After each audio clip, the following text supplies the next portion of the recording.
At my daughter's wedding, I was seated in the back row while her biological dad gave the toast, signed the certificate, and got all the credit. I stayed silent, smiled for photos, and clapped like everyone else. But as the night ended, she walked over, patted my shoulder, and said, "Thanks for covering everything, old man." I just gazed at her, then contacted the bank and froze the transfers before they could cash a single check. I, 54M, stood at the back of the ballroom, watching my daughter dance with the man who abandoned her when she was 3 years old. 22 years I'd been her father. 22 years of scraped knees, homework battles, dance recitals, and broken hearts. But today, at her wedding, I was just the guy in the uncomfortable suit making sure the checks cleared. The whole thing started 6 months ago when she announced her engagement. I was thrilled, genuinely happy for her. She'd found someone who seemed decent, and after everything we'd been through together, I wanted nothing more than her happiness. What I didn't expect was her next announcement. Her biological father would be walking her down the aisle. He'd reached out through social media, she explained. They'd been talking for months. He was sorry about the past, wanted to make things right, had changed completely. She was practically glowing as she told me about their conversations, their plans to reconnect properly. I listened, nodded, and felt something cold settle in my chest. I asked her what role she wanted me to play in the wedding. She seemed confused by the question, like she hadn't really thought about it. Eventually, she said I could give a toast too, maybe help with some of the planning. It felt like being demoted from father to family friend, but I swallowed it down and agreed to help however she needed. The wedding planning became a nightmare I hadn't anticipated. Every decision somehow involved him now. He had opinions about the venue, the flowers, the music. She'd call him for advice, then call me to handle the logistics and payments. I was writing checks while he was making memories. 3 weeks before the wedding, she called to discuss the seating arrangements. I'd assumed I'd be at the head table, or at least in the front row with close family. Instead, she nervously explained that her biological father would be sitting with the immediate family, and I'd be at a table in the back with some of her college friends. The reasoning was that it might be awkward for him to sit too close to me, and she wanted his first experience at a family event to be comfortable. I didn't argue. I just asked if she was sure that's what she wanted, and when she said yes, I told her I understood. The week before the wedding, the final blow came. She called to let me know that her biological father would be signing the marriage certificate as her father and giving the primary toast at the reception. I could still speak if I wanted to, she added quickly, but maybe keep it shorter since the schedule was pretty packed.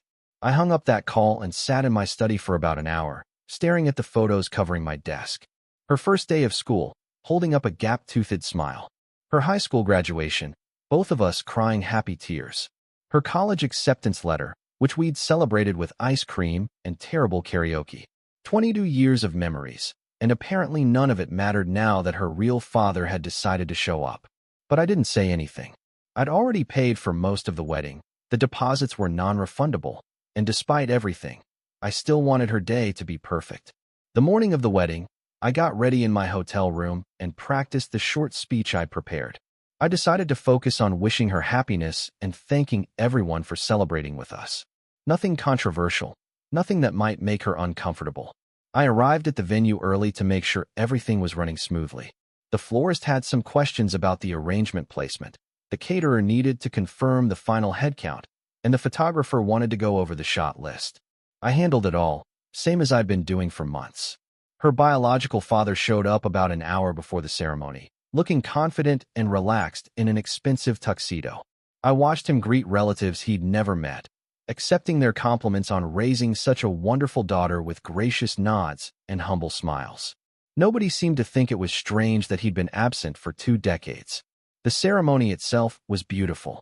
She looked radiant walking down the aisle on his arm, and I genuinely smiled watching her say her vows. When they asked who was giving her away, he stepped forward with authority and pride. I applauded with everyone else. During the reception, I sat at my assigned table in the back, making pleasant conversation with her college friends who seemed surprised to learn I was her father. They'd assumed I was a family friend or distant relative. I explained that I was her stepfather, which was easier than getting into the complicated truth. Her biological father's toast was everything mine wasn't going to be. He talked about watching her grow into an amazing woman, about being proud of the person she'd become, about the special bond between a father and daughter. He got a standing ovation. Several people wiped away tears. When it was my turn to speak, I stood at the microphone and delivered my brief remarks about wishing her happiness and prosperity. It was polite, forgettable, and exactly what the situation called for. People clapped respectfully and then immediately returned to their conversations. I spent the rest of the evening playing my assigned role, the helpful family friend who made sure everything ran smoothly behind the scenes. I coordinated with vendors, helped elderly relatives find their tables, and made sure the photographer captured all the important moments between her and her biological father. As the night wound down, I was settling the final bills with the venue coordinator when she approached me. She looked tired but happy, her wedding dress slightly wrinkled from dancing. She patted my shoulder with the casual familiarity of someone acknowledging a job well done and thanked me for covering everything. Then she called me old man, like I was her favorite uncle or something. I just looked at her for a long moment. This woman I'd raised, supported, and loved unconditionally for over 2 decades was thanking me like I was the hired help. Her biological father was across the room accepting congratulations from relatives, basking in the glow of being the father of the bride, while I was being patted on the shoulder for picking up the tab. I told her it was no problem and that I was happy she'd had such a perfect day. She hugged me briefly and then returned to her new husband and her biological father, who were discussing plans for a family brunch the next morning. I wasn't mentioned in those plans. I drove home that night in complete silence, my formal wear hanging in the back seat like a costume I'd worn for a performance that was finally over.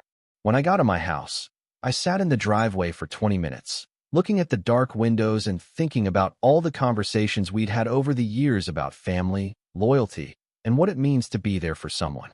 The next morning, I woke up early and made coffee in my quiet kitchen. The local newspaper had already picked up some photos from the wedding social media posts. There was her biological father, beaming as he walked her down the aisle, with a caption about a proud father on his daughter's special day. I called my bank as soon as they opened and spoke with my account manager about the outstanding transfers related to the wedding. The venue still needed to process the final payment. The photographer's remaining fee was scheduled to clear that afternoon, and the honeymoon fund I'd promised as a wedding gift was set up as an automatic transfer. I explained that I needed to freeze all of those transactions immediately due to a family situation that had changed my financial obligations. The account manager was professional and efficient, confirming that all pending transfers would be stopped and asking if I wanted to close the special account I'd set up specifically for wedding expenses. I told her to close it and transfer the remaining balance back to my primary checking account. Update 1. The call started around noon. First from the venue, letting me know that the final payment had been declined and asking if there was a problem with my account. I told them to contact the father of the bride directly, as he'd be handling all remaining expenses. The photographer called next, confused about the declined payment and wondering if she should send the wedding photos or wait until everything was sorted out.